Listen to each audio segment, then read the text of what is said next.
كده خلاص خلصت. ايوه زي ما بقول لك كده خلاص خلصت. هتطلع تسالني هو ايه اللي خلص يا عم سمير؟ هطلع اقول لك بنسبه 98% زي ما انت شايف قدامك كده على ترانسفور ماركت ان اشرف داري اهلاوي. وتعالى اكد لك اكتر وانا بقول لك ان نسبه 100% ان اشرف داري اهلاوي.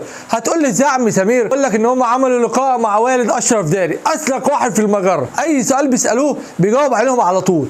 هل المفاوضات بين النادي الاهلي وبين بريس الفرنسي شغاله؟ بيرد يقول لك ايوه شغاله.